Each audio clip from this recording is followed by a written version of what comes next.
नमस्कार। अपना प्रदेश उत्तर प्रदेश उत्तराखंड देख रहे हैं आप। मैं हूं आपके साथ पूजा मोहन पांडे। बुलेटिन की शुरुआत करते हुए सबसे पहले आपको बता दें, यूपी विधानसभा चुनावों का आगाज होने के बाद आज पहली बार सीएम योगी आदित्यनाथ अलीगढ़ पहुंचे। इस दौरान उन्होंने दीनदयाल अस्पताल का निरीक्षण करने के साथ ही कोरोना पर काबू करने को लेकर की जा रही कार्रवाई की समीक्षा की है। मुख्यमंत्री योगी आदित्यनाथ ने कहा कि इस सदी की सबसे बड़ी महामारी की तीसरी लहर पूरी दुनिया में है। देश के अंदर प्रधानमंत्री नरेंद्र मोदी के निर्देश में कोरोना के लिए जो प्रयास हुए हैं उसकी सराहना हुई है, पूरी दुनिया में सराहा गया है। इसमें जीवन और जीविका दोनों का प्रबंधन है। पीएम खुद इसकी समीक्षा करते हैं और लोगों से संवाद बनाते हैं। यूपी देश का सबसे बड़ा राज्य है। पहली और दूसरी लहर में अच्छा काम हुआ। मैं पहले भी अलीगढ़ आया था, तब मैंने खुद देखा था। अब तीसरी लहर में देखने आया हूं कि कोरोना की खुद समीक्षा मैं कर रहा हूं, तो यहां पर क्या कुछ परिवर्तन आया है।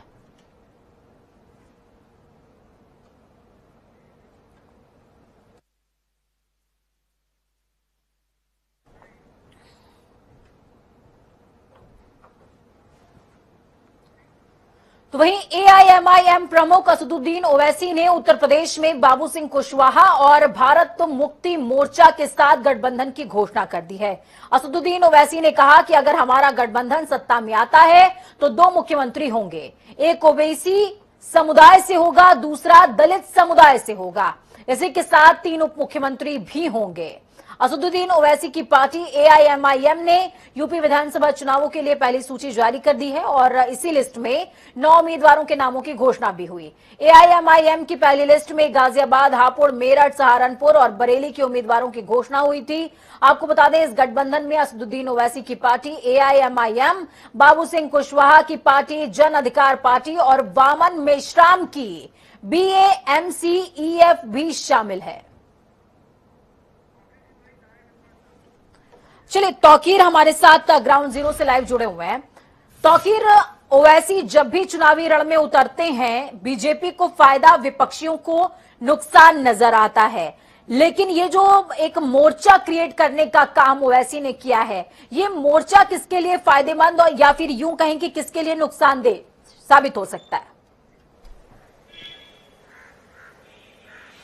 देखिए, सभी पार्टियां जो ओवैसी हैं उनको बी पार्टी बताते आए भाजपा की, और इसको चलते वो उनको काफी विरोध भी देखने को सामना करना पड़ता है। यहाँ पर खास बात है कि वो मुस्लिम लीडरशिप की बात करते हैं, लेकिन आज जो गठबंधन हुआ है उसमें मुस्लिम लीडरशिप नजर नहीं आ रही कहीं पे, क्योंकि 2 सीएम की बात की गई है 2.5 साल के अंतराल पे, लेकिन उसमें मुस्लिम कोई चेहरा नहीं होगा। एक डिप्टी सीएम की बात जरूर कही जा रही है, लेकिन वो भी दूर के कयास लगाए जा रहे हैं, क्योंकि कोई नाम ऐसा सामने नहीं आया है, किसी का जिक्र नहीं किया गया है। ऐसे में ये मोर्चा कितना कारगर होगा आने वाले चुनाव में, ये तो वक्त बताएगा। लेकिन जो पिछड़ों की राजनीति है वो कहीं ना कहीं समाजवादी पार्टी के पाले में जरूर जाती नजर आ रही है, क्योंकि बाबू सिंह कुशवाहा भी बहुजन समाज पार्टी के बड़े नेता रहे हैं, और बहुजन समाज पार्टी के जो बड़े पिछड़े नेता थे वो फिलहाल अब समाजवादी पार्टी में शामिल हो चुके हैं। चाहे वो समय प्रसाद मौर्य हो, चाहे वो दारा सिंह चौहान हो, चाहे वो विनय शाक्य हो, ऐसे कई जो नेता हैं वो अब आ चुके हैं समाजवादी पार्टी में। आज हमने सवाल भी किया था बाबू सिंह कुशवाहा से कि अगर आप अलग मोर्चा बना रहे हैं, ऐसे में जो पिछड़ों का है वो कितना मजबूत मांगते हैं समाजवादी पार्टी को या भारतीय जनता पार्टी को, तो उनका साफ तौर पर कहना था कि समाजवादी पार्टी थोड़ी सी मजबूत ज्यादा नजर आती है, क्योंकि उनके साथ पिछड़ों के नेता ज्यादा हैं। और उनकी लड़ाई जब पूछी गई उनकी लड़ाई किससे है, तो वो भाजपा को मानते हैं कि उनके मेन जो प्रतिद्वंदी होगी, जो मुख्य प्रतिद्वंदी है वो भारतीय जनता पार्टी है। ठीक है, बहुत ज्यादा तो मैं आपसे ये भी समझना चाहूंगी और मेरे साथ में शायद तमाम जनता भी ये जानना चाहे, जिस तरीके से तमाम पार्टियां इस समय ओबीसी कैंडिडेट्स पर, ओबीसी उम्मीदवारों पर, ओबीसी वोट बैंक पर ध्यान केंद्रित किए हुए हैं, तो क्या ये मान लिया जाए कि इस बार जो पूरा का पूरा कैंपेन है वो ओबीसी में हो चुका है? और यही बात ओवैसी भी कहीं ना कहीं समझ रहे हैं, यही वजह है कि कुशवाहा और तमाम जो जातियां हैं उनको अब सम्मिलित करके वो गठबंधन बनाना चाह रहे हैं। जी बिल्कुल, देखिए बाबू सिंह कुशवाहा भी पिछली जांच से आते हैं और इसीलिए गठबंधन को कहीं ना कहीं नींव रखी गई है। लेकिन ये नींव रखने की जो मुख्य वजह सामने आती है वो कहीं ना कहीं अब जब आपके पास कोई दायरा नहीं बचता, कोई आपके पास प्लेटफॉर्म नहीं बचता, तब आप इस तरह के गठबंधन करते हैं। क्योंकि ओवैसी लगातार शिवपाल सिंह यादव के संपर्क में रहे, उन्होंने संयुक्त मोर्चा बनाया जिसमें ओम प्रकाश राजभर भी शामिल थे, ऐसे कई बड़े नेता उसमें शामिल थे। और जब वहां पर इनकी बात नहीं बनी, फिर ये अलग अलग दलों के पास गए, लेकिन वहां पर भी जब किसी बड़े दल ने साथ नहीं दिया तो फिर ये आज ये बाबू सिंह कुशवाहा के साथ गए हैं। इसी तरह बाबू सिंह कुशवाहा भी कभी भारतीय जनता पार्टी के संपर्क में रहे, फिर कभी समाजवादी पार्टी के संपर्क में, वो भी एक बड़े दल को ढूंढते रहे, लेकिन उनके पास भी जब कोई एक प्लेटफॉर्म नहीं मिला तो उन्होंने ओवैसी का साथ पकड़ा है। पहले चरण का नामांकन हो चुका है, ऐसे में इस गठबंधन को सिर्फ एक अमली जामा इसलिए पहनाया गया क्योंकि अब कोई दोनों के पास कोई ऑप्शन नहीं बचा था। इसके अलावा कि ये दोनों खुद साथ में आके चुनाव लड़े। चंद्रशेखर को लेकर एक सवाल जरूर खड़ा हो रहा है क्योंकि चंद्रशेखर अभी उस मोर्चा से अलग है, और जब हमने सवाल पूछा चंद्रशेखर को लेकर कि चंद्रशेखर आपके साथ आएंगे या नहीं आएंगे, तो ओवैसी का साफ तौर पर कहना है कि वो भी संपर्क में है, वो आ सकते हैं। लेकिन जो उत्तर प्रदेश की राजनीति है वो इस समय साफ मैसेज दिया है कि वो शिवपाल के अगेंस्ट कैंडिडेट नहीं उतारने वाले हैं। वो तमाम जो अलायंस के प्रमुख नेता हैं, फिर चाहे वो ओपी राजभर हो, अखिलेश यादव, अगर चुनावी मैदान में अब उन्होंने ऐलान कर दिया करहल से हैं वो, तो उनके अगेंस्ट वो अपने कैंडिडेट नहीं उतारेंगे, इस बात का ऐलान कर दिया। तो जिससे साफ समझ में आता है कि कहीं ना कहीं दिल के तार जुड़े हुए समाजवादी पार्टी से ही हैं। बहुत शुक्रिया हमारे साथ जुड़ने के लिए, अहम जानकारी साझा करने के लिए। समाजवादी पार्टी का जिक्र हो रहा है तो उसने अब आधिकारिक तौर पर यह साफ कर दिया कि सपा अध्यक्ष अखिलेश यादव चुनाव लड़ेंगे, और वो समाजवादी पार्टी के अध्यक्ष अखिलेश यादव मैनपुरी की करहल विधानसभा सीट से ही चुनाव लड़ने वाले हैं। सपा ने इसकी घोषणा लखनऊ में प्रेस कॉन्फ्रेंस करते हुए की। इस दौरान सपा महासचिव रामगोपाल यादव ने कहा कि करहल विधानसभा से अखिलेश जी चुनाव लड़ने वाले हैं और भारी मतों से विजयी होकर आएंगे। वहीं इस दौरान अखिलेश यादव ने कहा कि यूपी में कई आईटी हब बन सकते हैं, लखनऊ को भी आईटी हब बनाया जा सकता है। सरकार बनी तो 2022 में आईटी सेक्टर में 22 लाख नौकरियां हम देंगे। कामधेनु स्कीम को फिर से चलाया जाएगा। अखिलेश यादव ने बीजेपी पर निशाना साधते हुए कहा कि डबल इंजन की सरकार ने उनके काम पर रोक लगाई, जिन्होंने विकास रोका उन्हें हटाना है। उन्होंने कहा सोशल मीडिया पर आजकल एक गाना काफी वायरल हो रहा है, यूपी में काबा, भाजपा सरकार इस गाने से घबरा तो नहीं गई है। नया साल जब शुरू हुआ था, समाजवादी पार्टी ने तय किया था, उस नए साल पर पहला संकल्प था कि उत्तर प्रदेश में 300 यूनिट फ्री बिजली दी जाएगी और साथ ही साथ किसान के लिए सिंचाई मुफ्त होगी। फिर लैपटॉप को लेकर के भी समाजवादी पार्टी ने ये कहा कि जिस तरीके से पूर्व में समाजवादी पार्टी ने बच्चों को पढ़ने के लिए जो आगे की पढ़ाई करने के लिए जा रहे हैं उनको लैपटॉप से मदद करने के लिए लैपटॉप दिया जाएगा। ये अभी सरकारी नौकरियों में कितने रिक्त पद हैं, पुलिस में कितनी भर्ती हो सकती है, वन विभाग में कितनी हो सकती है, या और जगह सरकारी नौकरियों की बात नहीं कर रहा हूं मैं अभी, गैर सरकारी और कितनी नौकरियां आएंगी उसकी बात नहीं कर रहा मैं, और सेक्टर्स की बात नहीं कर रहा। केवल आज आईटी सेक्टर में आने वाले समय में समाजवादी सरकार बनेगी तो उत्तर प्रदेश के नौजवानों को 22 में जब सरकार बनेगी तो 22 लाख नौजवानों को उससे ज्यादा सीधा रोजगार से जोड़ने का काम और उस तरह के फैसले, उस तरह की पॉलिसी बनाने का काम समाजवादी सरकार में होगा। इसलिए नौकरी और रोजगार संकल्प श्रृंखला में पहला ये है आईटी सेक्टर में कि समाजवादी सरकार बनेगी तो 22 लाख बच्चों को इससे सीधा कैसे उन्हें नौकरी मिले, रोजगार मिले, उसके लिए सरकार काम करेगी। उत्तर प्रदेश की जनता विकास और खुशहाली चाहती है। उत्तर प्रदेश की जनता ने बदलाव का मन बनाया है। ये जो आप थर्ड फ्रंट की बात कर रहे हो, जो डबल इंजन की सरकार है, केवल एक बिहार से गाना आया था उससे घबरा गई। निष्पक्ष की बात यहां तक है कि ये कैसे पता था भारतीय जनता पार्टी को कि उन्हें एलईडी वैन्स की जरूरत पड़ेगी, उन्हें कैसे पता था कि उनके पास ऐसे व्यवस्था हो जहां से वो डायरेक्ट स्पीच दे सकें मिनिस्टर्स के घरों में या उनके संगठन के लोगों में। इसका मतलब उन्हें पहले जानकारी थी, इसीलिए उन्होंने सब तैयारी कर ली थी। ये आरोप हमारा है और केवल अधिकारियों का नहीं, बहुत सारी जानकारी भारतीय जनता पार्टी को पहले ही पता लग जाता है। और हमारी कोशिश होगी और लगातार शिकायत करेंगे कि ऐसे अधिकारी या ऐसे लोग जो बैठे हुए जो भारतीय जनता पार्टी के बनकर के काम कर रहे थे वो हटाए जाएं, बिना उनके निष्पक्ष चुनाव नहीं हो पाएगा। तो इस तरीके की शिकायत आपको बता दें कि पहले भी समाजवादी पार्टी के कैंडिडेट चुनाव आयोग को दे चुके हैं शिकायत। उसमें तमाम जो आला अधिकारी हैं उनके नामों का जिक्र था जो उच्च पदों पर आसीन है। खबरों में आगे बढ़ेंगे। उत्तर प्रदेश इस समय पूरी तरीके से चुनावी रंग में रंगा हुआ है। राजनीतिक दल एक दूसरे पर आरोप प्रत्यारोप लगा रहे हैं, चुनाव प्रचार में व्यस्त है। प्रदेश की ज्यादातर सीटों पर राजनीतिक दलों ने अपने उम्मीदवारों की घोषणा कर दी है। प्रदेश के मुख्य विपक्षी दल समाजवादी पार्टी ने पश्चिम उत्तर प्रदेश के अमरोहा जिले के हसनपुर विधानसभा सीट से मुखिया गुर्जर को अपना प्रत्याशी नियुक्त किया है। वो मेरठ के रहने वाले हैं। समाजवादी पार्टी में आने से पहले वो बीजेपी में थे। इस पर एआईएमआईएम के प्रमुख असदुद्दीन ओवैसी ने सपा पर निशाना साधा। उन्होंने ट्वीट करते हुए कहा कि सपा एक वॉशिंग मशीन है जिसमें संघी सेकुलर बन जाते हैं। मरहूम कल्याण सिंह, हिंदू युवा वाहिनी के सुनील स्वामी प्रसाद और अब प्रोफेसर, अब ये उम्मीद है, माफ कीजिएगा, मुस्लिम सपा नेता इनकी गुलपोशी करेंगे और इनके सामाजिक न्याय के लिए अपनी जवानी कुर्बान कर देंगे। बाकी बी टीम का ठप्पा तो सिर्फ हम पर लगेगा। तो वहीं उत्तर प्रदेश में 18वीं विधानसभा के गठन के लिए बहुजन समाज पार्टी की भी जोरदार तैयारी है। उत्तर प्रदेश की पूर्व मुख्यमंत्री मायावती ने उत्तर प्रदेश विधानसभा चुनावों के मद्देनजर आज दूसरे चरण के 51 प्रत्याशियों की सूची जारी की। बसपा सुप्रीमो मायावती ने हर पोलिंग में जीतना है, सत्ता में आना है नारे के साथ आज 51 बसपा प्रत्याशियों की दूसरी सूची जारी की है। मायावती ने बसपा के राज्य मुख्यालय में सूची जारी करने के दौरान बसपा के सभी नेता कार्यकर्ताओं से कोविड गाइडलाइन का पालन करते हुए प्रचार करने की अपील की है।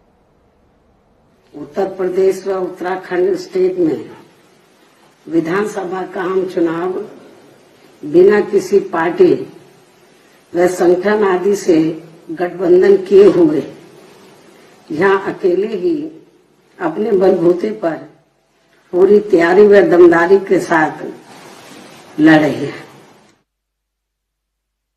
लोगों से मेरी यही अपील है कि वे मुख्य चुनाव आयोग द्वारा जारी किए गए कोरोना नियमों का पालन करते हुए अपनी पार्टी के सभी चरणों के सभी 7 चरणों के उम्मीदवारों को जरूर जिताएं।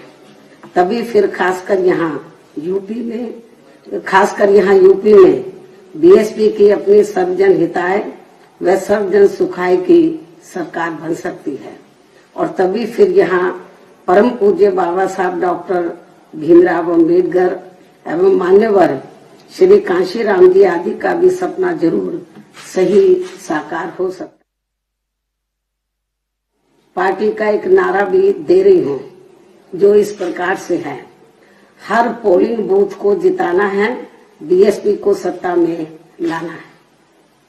मुझे पूरी उम्मीद है कि पार्टी के लोग इस मामले में दिनांक 9 जनवरी सन 2022 को पार्टी के यूपी स्टेट के सभी छोटे बड़े पदाधिकारियों की लखनऊ प्रदेश कार्यालय में बुलाई गई बैठक में उन्हें दिए गए जरूरी दिशा निर्देशों पर वे अपनी पूरी ईमानदारी व निष्ठा से अमल करते हुए इस बार सन 2007 की तरह फिर से यूपी में अपनी पार्टी की पूर्ण बहुमत की सरकार जरूर बनाएंगे।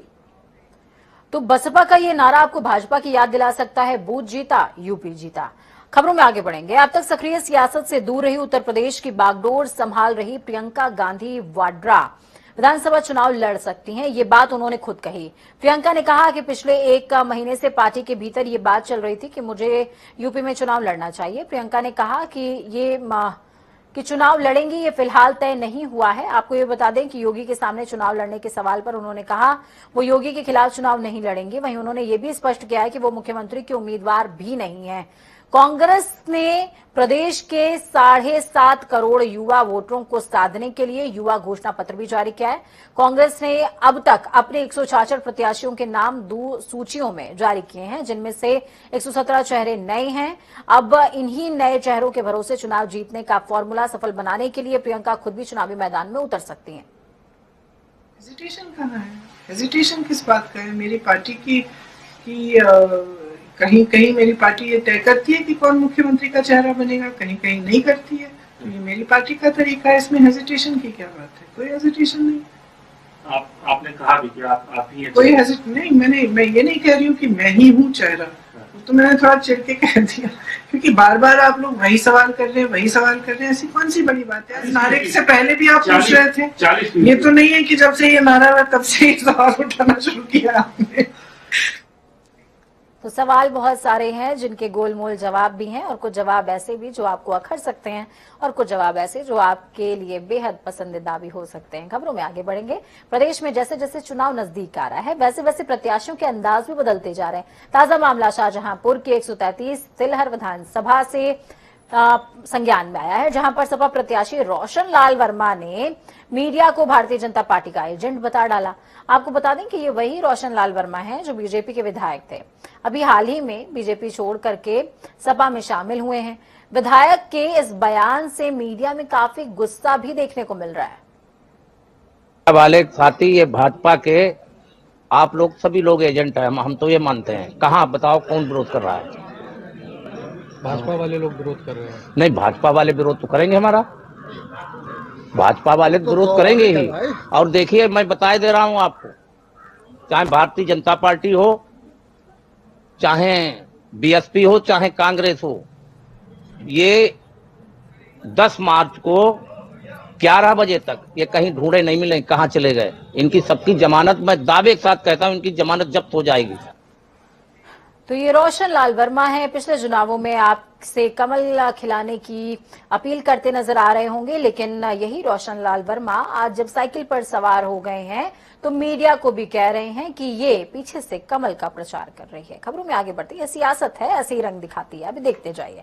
खबरों में आगे बढ़ेंगे, रुक देवभूमि का करेंगे। उत्तराखंड कांग्रेस सभी प्रत्याशियों के नामों का जल्द ऐलान करने वाली है। इसके साथ ही कांग्रेस सीएम उम्मीदवार की घोषणा भी कर सकती है।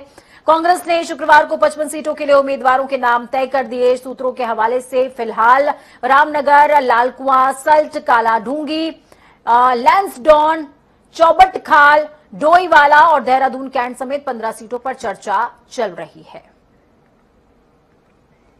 उत्तराखंड क्रांति दल यानी कि यूकेडी ने आज प्रत्याशियों की तीसरी सूची जारी की है। यूकेडी के केंद्रीय अध्यक्ष काशी सिंह एरी ने आज हल्द्वानी में 11 प्रत्याशियों की घोषणा करी।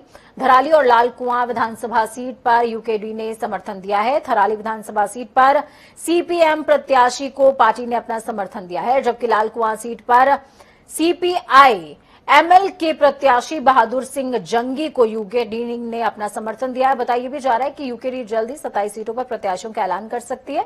यूकेडी का कुछ अन्य छोटी पार्टियों से भी संपर्क चल रहा है। उत्तराखंड क्रांति दल की तीसरी सूची जारी की है, जिसमें हमने 11 प्रत्याशियों की घोषणा की है। 2 जगह पर हमने थराली और लालकुआं में, थराली में सीपीएम को और लालकुआं में सीपीआई एमएल को समर्थन देने की घोषणा की है। और सीटों पर भी अभी हमारे जो सहयोगी लोग हैं, क्षेत्रीय दल, वो जो हमारे साथ खड़े रहे हैं, उत्तराखंड के लिए लड़े हैं या उत्तराखंड के सरोकारों के लिए लड़ते रहे हैं, उनको भी सीट देने का, समर्थन देने का हम विचार कर रहे हैं। और इसके अलावा जो भी सीटें बचेंगे उत्तराखंड क्रांति दल की, हम 2-3 दिन में उसका फाइनली घोषणा कर देंगे।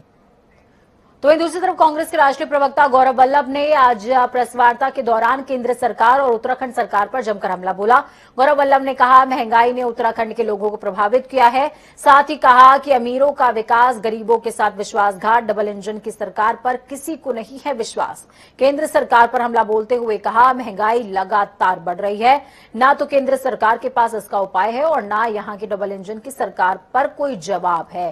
कई मुद्दों को लेकर कांग्रेस सरकार पर हमलावर भी नजर आया। उत्तराखंड की महंगाई दर देश से ज्यादा और उत्तराखंड के गांवों में महंगाई दर उत्तराखंड के शहरों से 15% अधिक क्यों? इन 500 सवाल का जवाब दीजिए। डबल इंजन की धुआं छोड़ू सरकार, अगर आपको समय मिले, महिलाओं की फटी जीन्स को देखने के अलावा कभी समय मिले, तो इन 5 सवालों का जवाब दीजिए। उत्तराखंड में कोविड के बढ़ते मामलों के बीच सख्ती शुरू हो गई है। हल्द्वानी शहर में कोरोना के बढ़ते मामलों को देखते हुए प्रशासन ने व्यापारियों के समर्थन से शनिवार को बाजार पूरी तरीके से बंद रखने का आदेश दिया। इस दौरान फल, सब्जी और दूध की दुकानें सुबह 11 बजे तक खुली रहेंगी। मेडिकल स्टोर, पेट्रोल पंप यानी कि एसेंशियल सर्विसेज पहले की तरह ही सुचारू रहने वाली हैं। सार्वजनिक परिवहन व्यवस्था को भी बंदी से मुक्त रखा गया है। भी शनिवार को आप लोग का मार्केट यहाँ पर बंद रहता था, तो सिटी मजिस्ट्रेट के साथ उनसे वार्ता के क्रम में उनकी सहमति से ये कल मार्केट हम लोग बंद रखेंगे। कोशिश ये रहेगी कि अगर मार्केट बंद रहता है तो लोगों में जो भीड़ भाड़ से बचा जा सकता है और आपके जो उसके चेन को तोड़ा जा सकता है, क्योंकि हल्द्वानी में काफी तेजी से कोविड बढ़ रहा है, तो इसीलिए ये व्यापारियों की सहमति से तो वहीं बीते अगर 24 घंटे की बात की जाए तो प्रदेश में लगभग 5000 कोरोना के संक्रमित मिले हैं। राजधानी देहरादून की बात करें तो यहां भी सबसे ज्यादा मामले देखने को मिले। ऐसे में स्वास्थ्य विभाग लोगों को सलाह दे रहा है कि सोशल डिस्टेंसिंग और मास्क का इस्तेमाल जरूर कीजिए। जनता टीवी की भी आपसे अपील है कि कोरोना गाइडलाइंस का इस्तेमाल जरूर करें, उसकी पालना जरूर करें। आपके लिए भी जरूरी है, आपके अपनों के लिए भी जरूरी है। साथ ही सीएमओ मनोज उप्रेती ने कहा है कि 15 साल से ऊपर के बच्चे जिन्होंने सेकेंड डोज या फिर एक भी डोज नहीं लगवाई है वो लोग वैक्सीनेशन जरूर करवा लें, जिससे कि आपकी सुरक्षा हो सके। को देखते हुए हम लोग यही सलाह दे रहे हैं कि कोविड नियमों का पालन करें, जिसमें कि मास्क और सोशल डिस्टेंसिंग का इस्तेमाल हो।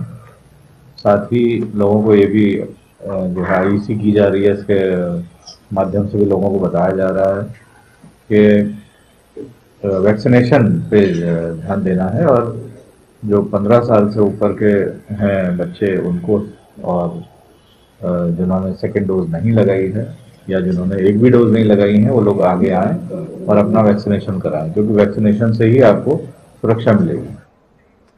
तो उत्तराखंड या फिर उत्तर प्रदेश दोनों जगह की सियासत देखेंगे तो आपको एक लाइन ही नजर आएगी कि चर्चाओं में बना रहा करिए जनाब, ये सियासत है कभी भी बैकडोर दिखा देगी। वक्त छोटे से ब्रेक का, ब्रेक के उस पार खबरों का सफर लगातार जारी है। बने रहिए जनता टीवी के साथ। हमारी यह कामना कि आपका आने वाला कल आज से बेहतरीन हो। नमस्कार।